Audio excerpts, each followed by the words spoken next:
El cable aéreo entre Mariquita y Manizales fue de gran importancia para la economía de la región. Este cable mecanizó el transporte.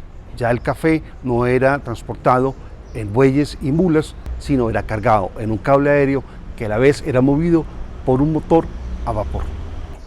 Es curioso que este sistema no haya sido pensado para pasajeros. Es probable que se requería una inversión más alta para hacerlo seguro para transportar seres humanos. A pesar de todo, el cable fue rentable.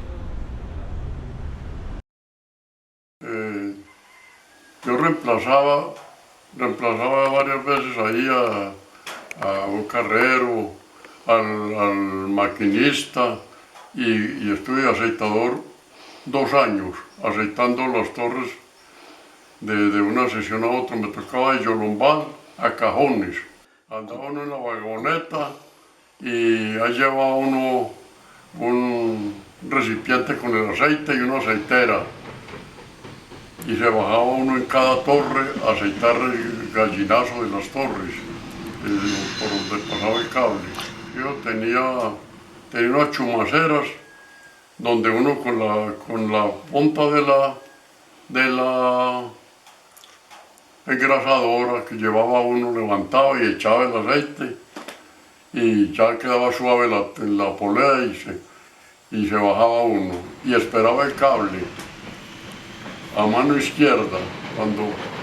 Cuando llegaba el cable, uno de frente lo esperaba uno, con la mano izquierda cogía la pata de la vagoneta y se subía ahí y se alistaba en la otra torre a bajarse otra vez. Era un trabajo peligrosísimo.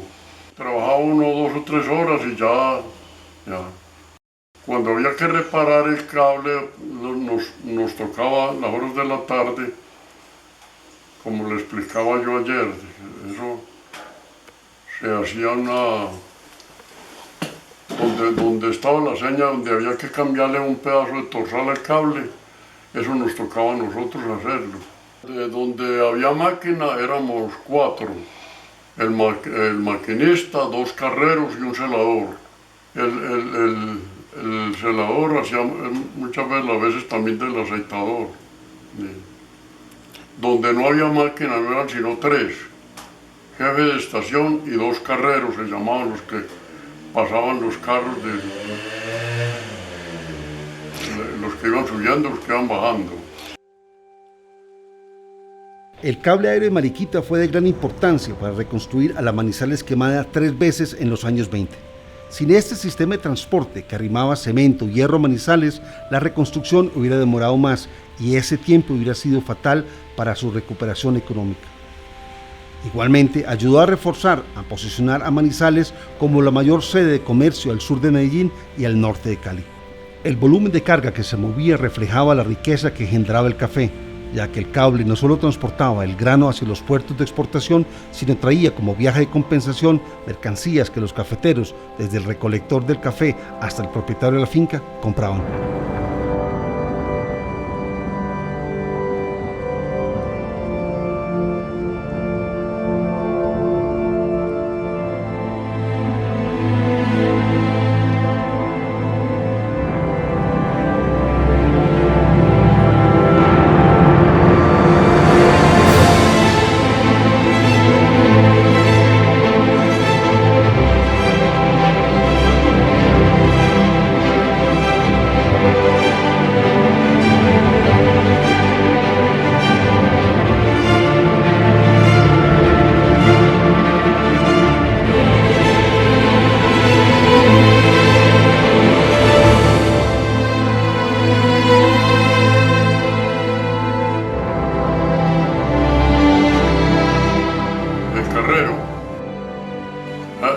Cuando había cargar el carro y le tocaba solo subir los bultos.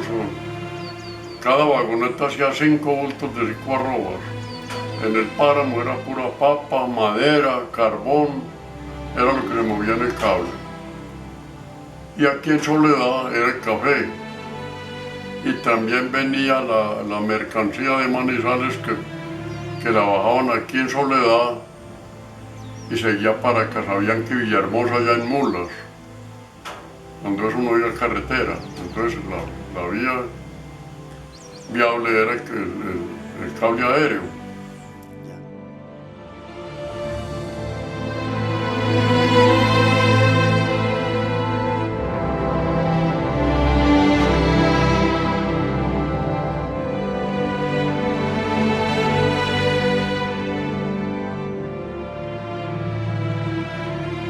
Al quedar en el año 1927 operando el cable aéreo y el ferrocarril de Caldas, se desató una lucha entre los dos sistemas que rebasó los límites de una sana competencia, porque ambos sistemas, el cable como el ferrocarril, desaparecerán 2 décadas más tarde.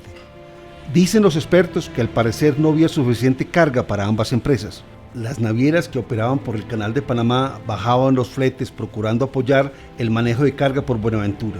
Igualmente, las navieras que atracaban en Cartagena o Barranquilla bajaban los fletes para hacer más lucrativo despachar la carga por el río Magdalena y por el cable aéreo.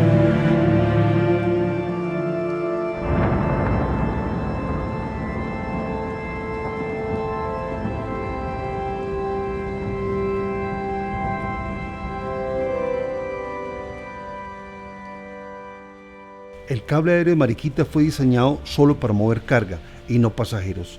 Estaba prohibido el uso a estos últimos, mas había excepciones. La gente que vivía en la Tierra Fría usaba las vagonetas, sin embargo, para movilizarse en ellas. En la estación de Toldaseca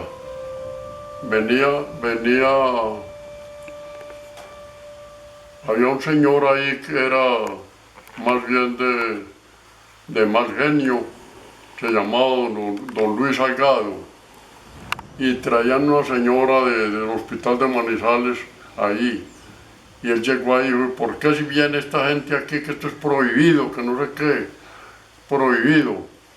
Y era más bien altivo, de mal genio, y tiró el carro mal tirado y se cayó y se mató la señora. Era un accidente que hubo en Toldaseca.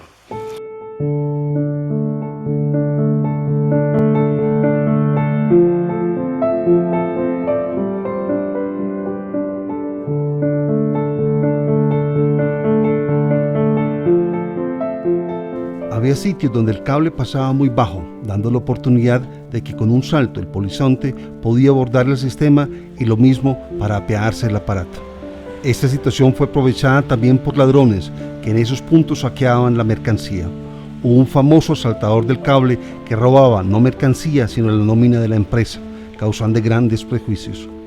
Este fue Reinaldo Aguirre, apodado el Palomo Aguirre, oriundo de Mariquita, que murió por mano propia el 24 de febrero de 1940, antes que la policía lo atrapara.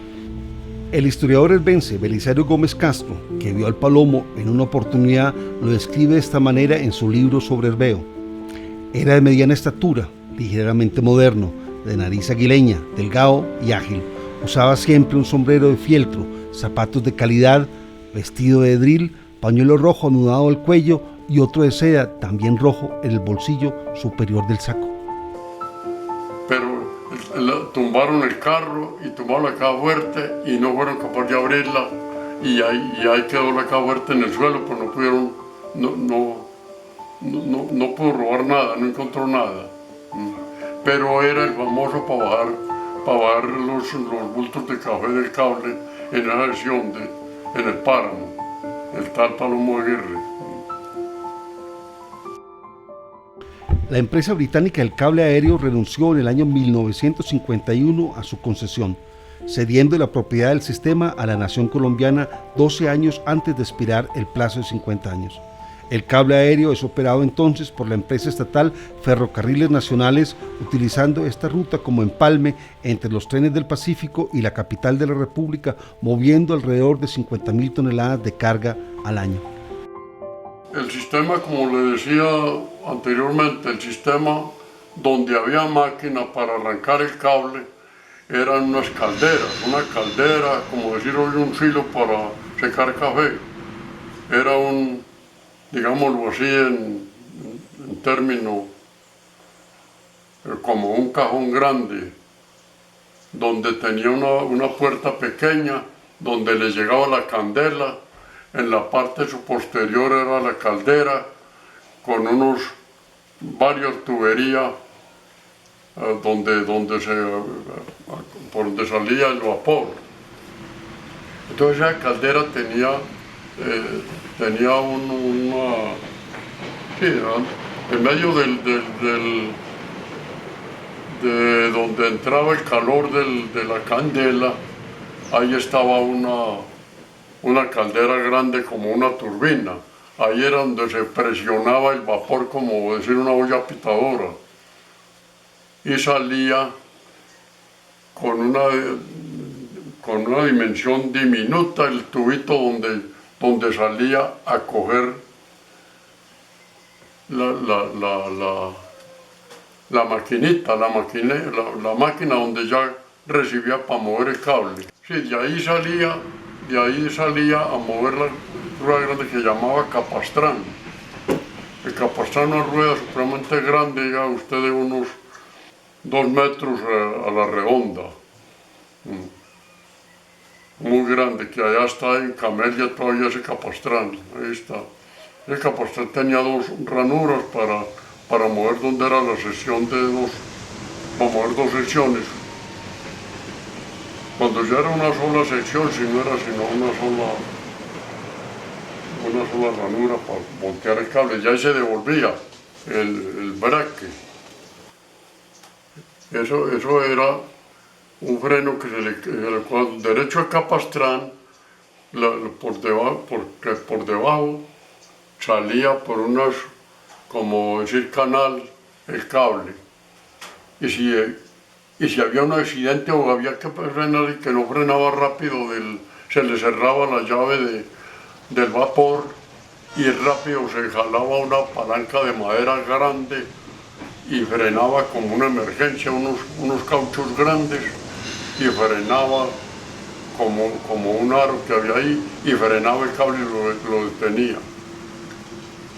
Eso estaba en la mitad de la estación del cable, ahí por donde salía, por donde era el carriadero, por debajo del capastrán. Como había tanta carga, había que avisar a Mariquita, más que todo era, como la colcha central era aquí en Herbeo, Fresco, Herbeo, y sí, ya terminaba de café, que aquí para arriba llegué a Tierra Fría. Entonces aquí habían 3 o 4 compradores de café. Tenían que pedir al jefe de Mariquita que les enviara de acuerdo al café que tenían, le mandaban las vagonetas con las lonas vacías para cargar aquí el café y seguir para Manizales. Lo mismo ocurrió en Fresno. Pero Fresno ya tenía carretera, entonces de Fresno no se movía casi el café por el cable, sino Herbeo era el propio que movía el café.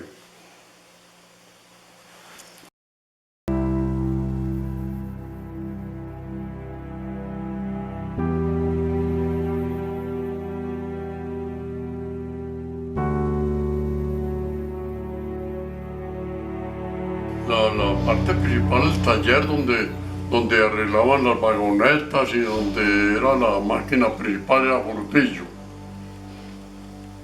De ahí Frutillo movía esa máquina, movía 2 secciones, la de hasta Yolombal y aquí a Soledad. En Yolombal era la otra máquina. Esa máquina movía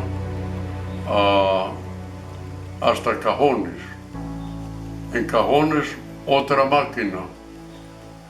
En el intermedio de Yolombal a Cajones, 2 estaciones que no había máquina, Tolda Seca y Ángulo E. De Cajones la máquina movía hasta Papal, la estación de Papal, otra estación. En ese intermedio estaba Laguneta y Esperanza, que no había máquina, era únicamente pasar los carros ahí para cargar y lo que fuera. Bueno. Del ángulo de Papal, la estación de Papal, esa máquina movía hasta Miraflores. Ya en Miraflores se iba a la última sección ya para Manizales. La máquina de Manizales movía a Miraflores. Y en ese intermedio de Miraflores a Manizales estaba Buenavista. otra estación, pero no tenía máquina. Analizando este cuadro se nota que la carga no baja en su volumen, dando un promedio de 37.606 toneladas. Cambiaba así el valor del flete, que cada vez se reduce y sobresalen los gastos de mantenimiento y reparación del sistema. En los años 1944 y 45 hubo utilidades y fueron los mejores años seguramente debido a alguna dificultad en el sistema del Pacífico que fue rápidamente superada para continuar el cable produciendo pérdidas. En el año 1967 se suspende el servicio del cable aéreo. Se dice que su último trabajo fue la repartición de los tubos del oleoducto que cruzaba la cordillera siguiendo el trazado del cable aéreo, aseveración que no se ajusta a los hechos. Pues, tal vez cuando vinieron a mirarla por donde iba a pasar el oleoducto, tal vez sí andó en el cable parte de gente, pero materiales no lo alcanzó a mover el cable ya estaba parado. Finalmente se le encomendó a la Central Hidroeléctrica de Caldas, CHEC, desmontar el cable y venderlo como chatarra. Cuando ya terminó el cable, comenzaron los desvalijadores, ya eso solo iban recogiendo ladrones, se llevaban partes del cable. Y la CHE en Manizales ya se dio cuenta y tomó riendas en el asunto y ella se comprometió a recoger ya lo que quedaba del cable. Aquí en Herveo había un alcalde que se llamaba Marceliano, no recuerdo el apellido, y se puso él como ya había carretera en el año 60 y pico en adelante, cuando ya terminando el 70, cuando cogieron a recoger las torres, a Frutillo, y vino a quedar aquí en la estación de Soledad y todavía había hierro, ahí está la polea del switch, que era la sección, todavía está ahí está donde era la estación. La estación de La Camelia funcionó hasta 1967 como bodega del cable aéreo. Después, estas instalaciones las ocupó una empresa de taxis. En el año 1969, la Universidad Nacional de Colombia salvó este edificio de ser demolido al convertirlo en sede de su Facultad de Arquitectura. La técnica constructiva de esta estación es típica para todas las construcciones realizadas por británicos en todo el mundo y recibe el nombre de tabla parada. Con madera cerrada, ellos construían unos campamentos muy prácticos y a muy bajo costo. Esta técnica se implementó en las regiones donde había instalaciones inglesas como ferrocarriles, minas de oro o el cable aéreo como aporte a la arquitectura regional.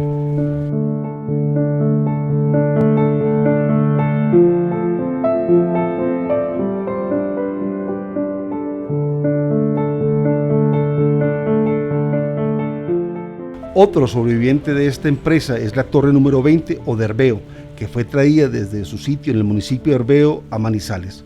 Esta idea fue el gerente de la CHEC, Arturo Montes Sáenz, en el año 1975. De esta época datan los estudios para su traslado realizados por profesores de la Facultad de Arquitectura de la Universidad Nacional como Roberto Benavides Dulce, Saulo Bolaños Portilla, Carlos García Tobón, Luis Fernando García, Manuel José Velázquez y José Hernán Monsalve.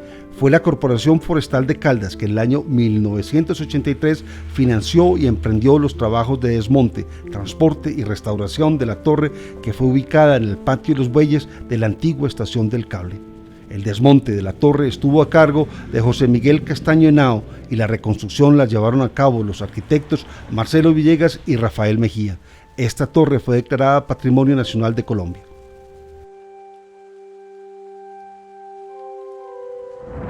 Ya esa torre estaba abandonada allí y vinieron como venir su persona aquí a darse cuenta y vinieron ingenieros de Manizales y vieron que era prácticamente una reliquia que no debían dejarla perder y que aquí se iba a perder. Entonces ya hablaron y se la llevaron a Manizales, la desbarataron. Cuando eso ya estaba Ecopetrol funcionando ahí donde es la estación de Ecopetrol de Torre, por eso se llama Torre 20, esa estación, y toda esa vereda se volvió Torre 20. porque era la famosa torre ahí. Y ya la desbarataron, la llevaron a Manizales, y parte de esa madera, oí decir, que la llevaron a Cali, a no sé qué, la organizaron, y mucha parte de esa madera sirvió. Y ya la recortaron porque era, cada pata de la torre tenía 1,50 de eslora, de gruesor. Y ya quedó recortada a 1 metro. Y la torre ya no quedó de 80 metros, sino de 50, quedó más bajita. La torre era supremamente alta aquí en Yolombal, donde estaba. Pero allá ya quedó más bajita. Pero quedó la efigie de la torre es idéntica, esa es la propia torre.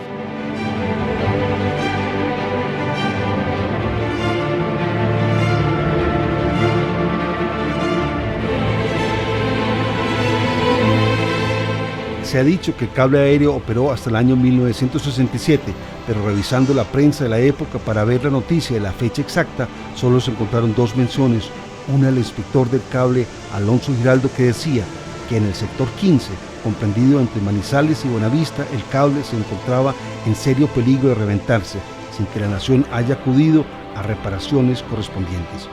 Y la del Consejo Manizales, que declaraba que el cable era un servicio fundamental. Esta posición parecía más una respuesta protocolaria porque el cable se desmontó, mas sin embargo, el cable se eclipsa y la prensa finalmente nunca reportó el día de su desaparición. La competencia desatada entre los 3 sistemas de transporte, el carro, el tren y el cable, en Manizales tuvieron solamente un ganador, el carro, porque los otros 2 sistemas rápidamente desaparecerán, a pesar de que la cosecha cafetera aumentaba, lo mismo que la demanda de mercancías.